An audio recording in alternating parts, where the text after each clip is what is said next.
আমি সেই ইসলামে বিশ্বাস করি যে ইসলামে বিশ্বাস করতো আমার দিনের নবী হযরত মুহাম্মদ সাল্লাল্লাহু আলাইহি সাল্লামের পরে যখন সবকিছু ইয়াজিদের হাতে চলে গেল আর আমার নবীর বংশধর যখন দেশ থেকে পালিয়ে এসে ইমাম হুসেনের কারবালায় শহীদ হয়ে গেল, তারপরে বাগদাদেশে আশরাফা আল মামুন সহ ওই হযরত আব্দুল কাদের জিলানী রহমাতুল্লাহ আলাইহি, হযরত খাজা মাইনুদ্দিন চিশতি, ওই খাজা নিজামুদ্দিন আউলিয়া, খাজা বখতিয়ার খাকি, আমি কতটা ঠিক করতেছি না বেড়ে বলেন? তো যারা এই পৃথিবীতে ইসলামকে ধরে রাখছে আমি হইলাম তাদের অনুসারী একজন, আমি তাদের পায়ের লুমের সমান একজন। আমি সেই ইসলামে বিশ্বাস করি, আমি সেই ইসলামে বিশ্বাস করি না। আমি সকালবেলা খুব ইসলামের ড্রেস পরে একটা কথা কইলাম, আমারে কইলেন আপনারা আমিরুল মুমিনিন, আবার দুপুরে আর এক রকম কইলাম, আবার রাত্রে আর এক রকম কইলাম, ও ইসলাম না।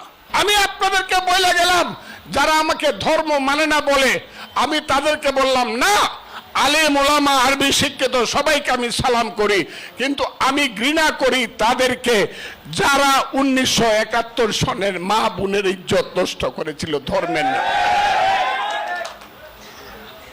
আমি ঘৃণা করি তাদেরকে, ওই 71 সনের যে জামাত আলবদর রাজাকাররা এত অপরাধ করে 54 বছর ঠিক হয় নাই, তাদেরকে আমি ঘৃণা করি। বুঝছেন কথাটা? এই কারণে কয় ফজলুর রহমান কাফির, ও মরলে জানাজা ফরন যাইতো না, ফতোয়া দিছে। আমি মরলে নাকি জানাজা পড়া যাবে না। আমি বলছি আমার জানাজা হবে কিনা, কে পড়বে না পড়বে কে জানে? বলেন তো দেখি, বলেন তো দেখি আপনারা। আল্লাহ জানে কিনা? আল্লাহ জানে কিনা?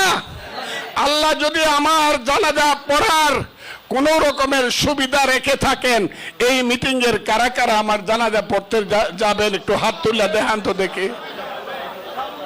তাইলে তো হইলই, আমি জানাজা পাবো, তাইলে এটা বিশ্বাস হলো। এখন হাজার হাজার মুসলমান, হাজার হাজার আলেম আমার পক্ষে আছে, আমি আজকেই দেখাইতে পারি। এখন ইটনাতে আসতে চায় লাখে লাখে মানুষ। ফজলুর রহমান যে বাংলাদেশের সবচেয়ে আল্লাহ রসুলের পক্ষের রাজনীতিবিদদের একজন, এটা দেখানোর জন্য ইটনাতে মানুষ আসতে চায়। আপনার তো বুঝলেন না কার গায়ে হাত দিছেন, কার উপরে কথা বলছেন। এই দেশে কোন মৌলানা সাহেব কয়টা মুসলমান বানাইছে অন্য ধর্ম থেকে? এই দেশে মুসলমান বানাইছে খাজা মঈনুদ্দিন চিশতি রহমাতুল্লাহ আলাইহি, কথাটা ঠিক না বেঠিক? খাজা বাবা এই দেশে মুসলমান বানাইছে। ওই নেত্রকোনায় শুয়ে আছে মদনপুরে শাহ সুলতানরা, ওই সিলেটে 360 জন আউলিয়া, হযরত শাহজালাল, হযরত শাহপরান, হযরত নাসিরউদ্দিন শাহ সহ ওই যে গেসুদারা যাকে বলে কল্লা শহীদ, তারা বানাইছে এই দেশে মুসলমান। কথাটা ঠিক না বেঠিক বলেন আপনি? এরা তো সব আমার পক্ষে, এরা সব বাংলাদেশে আমার পক্ষে। তাদেরকে বলা হয় আহলে সুন্নাতুল জামাত। কথাটা ঠিক না বেঠিক?